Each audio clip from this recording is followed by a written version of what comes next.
Hi everybody, Jeremy Siskind here. You can probably tell I am not in my normal studio. In fact, I'm going to bring this computer a little bit closer. I apologize if the sound isn't the most pristine, but I am in Vermont right now. I'm at the Adamant Tone Bass Music Camp, and I wanted you to be able to enjoy in the last few moments of twilight this beautiful scene. I don't know how much you can see back there, but there's a great lake, there's woods. It's really quite a beautiful place. And of course, it got me thinking about the great standard Moonlight in Vermont and some of these other standards that are really, really unique. And so I thought today I would take a chance to run you through 4 standards that all have something kind of special about them that you might not realize if you don't get the chance to study. So let's take a look first at Moonlight in Vermont. And I was afraid that was going to happen. Do I need to bring it this way? Yeah, there we go. So Moonlight in Vermont is kind of a unique...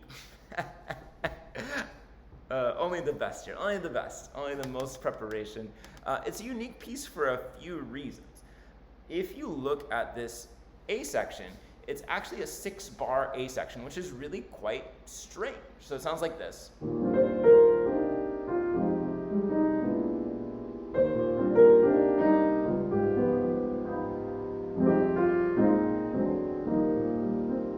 That's your A section. Listen to it one more time. It's so beautiful. I love it.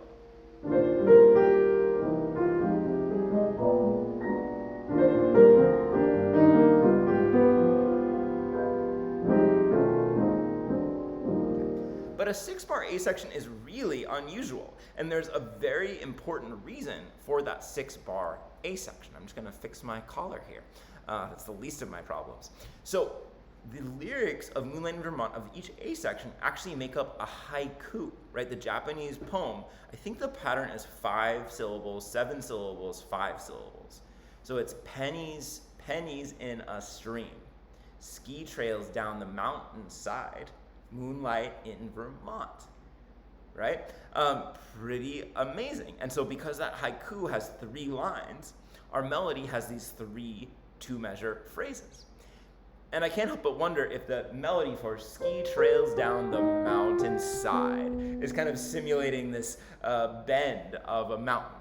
Maybe, maybe not. But if you take out that one C flat, that's kind of the really colorful note here, the whole A section is actually based in the pentatonic scale. And so you have these 2 Eastern Japanese influences. On one hand, the pentatonic scale, which sounds very, very peaceful, and then the haiku, which is kind of this very, again, peaceful, pacific, thoughtful kind of form of poetry. Introspective, maybe, is a word that we could use, and that's kind of what this song is about.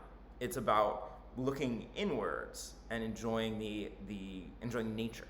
And the bridge also has an interesting lyrical genesis. So the melody.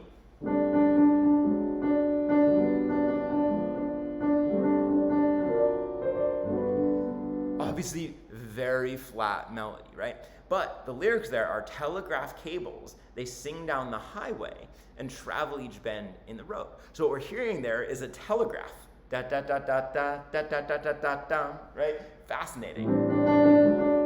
And listen to where the word bend comes in, okay? So it's telegraph cables. They sing down the highway and travel each bend in the road, right? So we finally get off of that low D at the word bend. And so we're bending and twisting along here with this song. Now, I don't have it in this chart, and my apologies, but if you've heard this song, you know that sometimes the musicians square off that last phrase with an extra 2-bar phrase to make it a regular, quote unquote, 8-measure phrase. So you'd hear...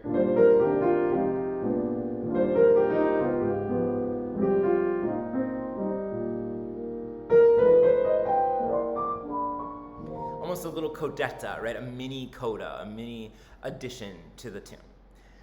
So I love Moonlight in Vermont. It's such a fascinating little piece. And so we have our tribute to Moonlight in Vermont. I don't really see any moon out there just yet.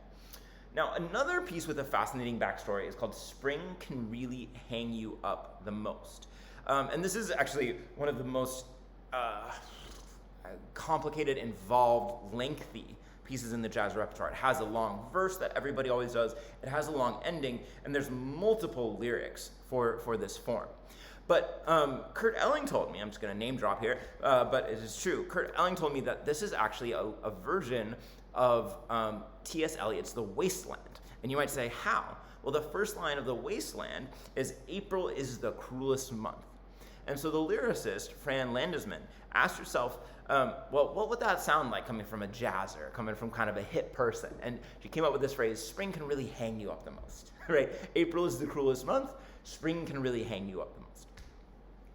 Now, what I'm about to show you musically is absolutely fascinating to me. It doesn't really have anything to do with what I just told you about the lyrics. So it's an interesting tune for many reasons. This is an AABA tune, which means we hear the same A section material 3 times with a bridge in between the two, in between the second and third A section. So listen to this A section material and you can follow along.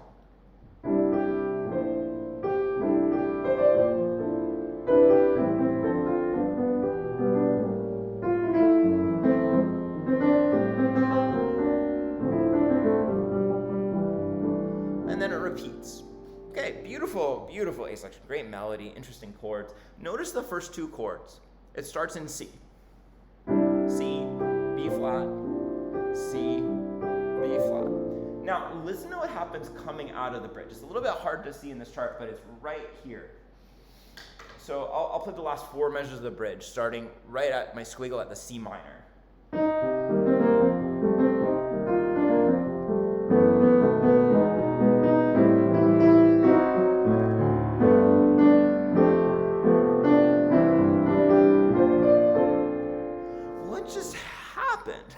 Right? So this last A section should just be a repetition of the material. We should have C, B flat, but we don't. The bridge ends with this 2-5 leading to G major, not C major. And so it takes 1 measure to adjust and get us back to where we should be. So instead of going C, B flat, we go G, F, C, B flat. And both the melody and the accompaniment move. It's quite an extraordinary, I don't know of any other jazz tune that does something like that, but to me it's always this like kind of rising, incredible moment. So very, very cool, very interesting tune. If you've never listened to, say, Ella Fitzgerald singing "Spring Can Really Hang You Up the Most," highly recommend it. Great lyrics, great storytelling. Now, some of you might know the backstory of Jobim's How Insensitive. I love this piece. It's just a gorgeous piece. And I'm going to play it for you. I'm going to play it in E minor rather than D minor. So.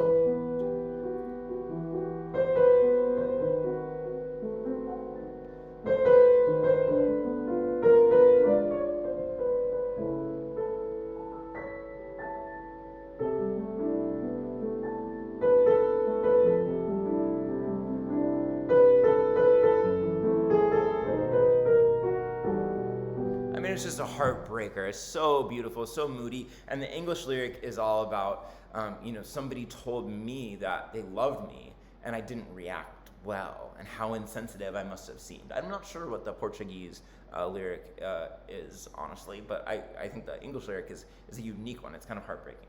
Now, what's unique, the secret that's held in this piece, is that it's really strongly based on a Chopin prelude. Jobim really almost fully lifted the chords and the melody of Chopin's 4th prelude. It's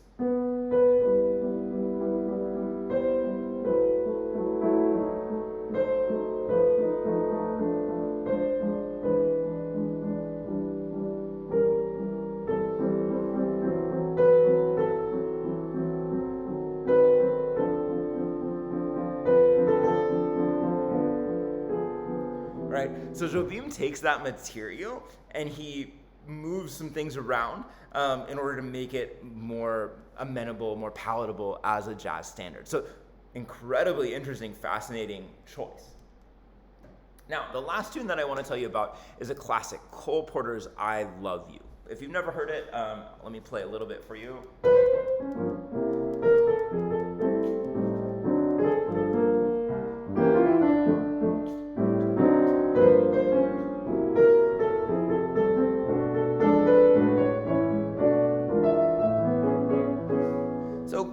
great tune. Lots of musicians, including John Coltrane, have played amazing versions.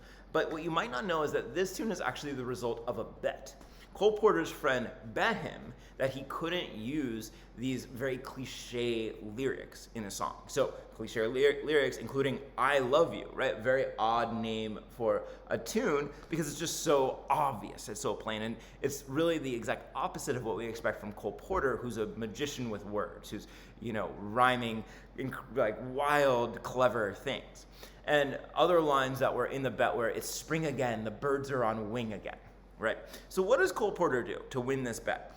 Firstly, he introduces in the verse this character who says, you're probably going to laugh at me, but I've never written a love song before.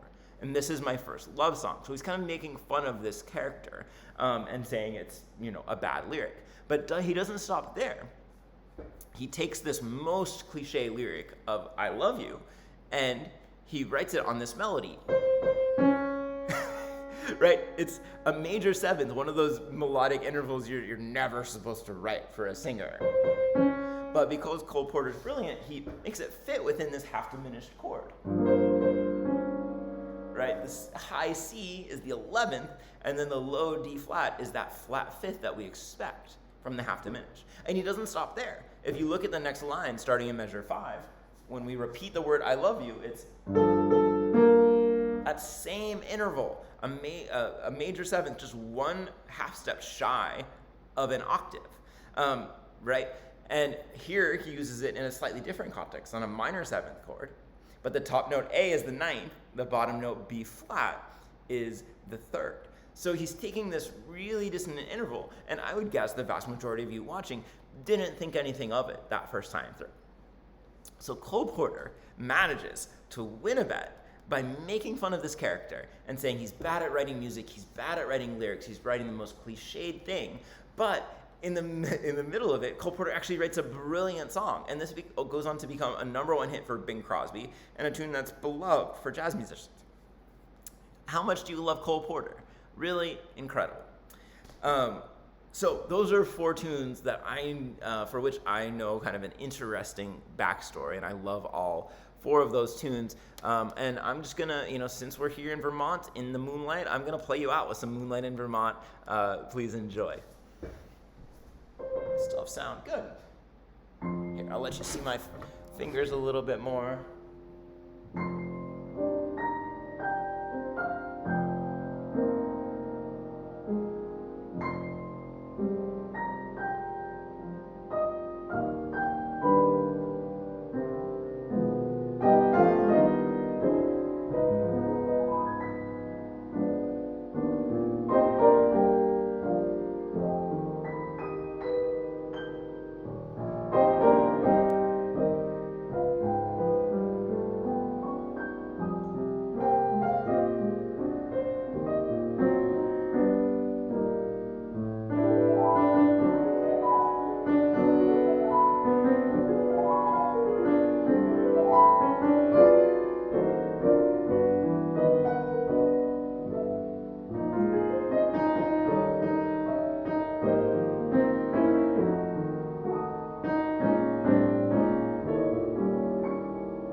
Thanks for watching, everybody.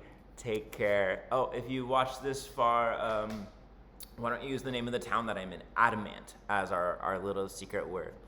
Bye-bye.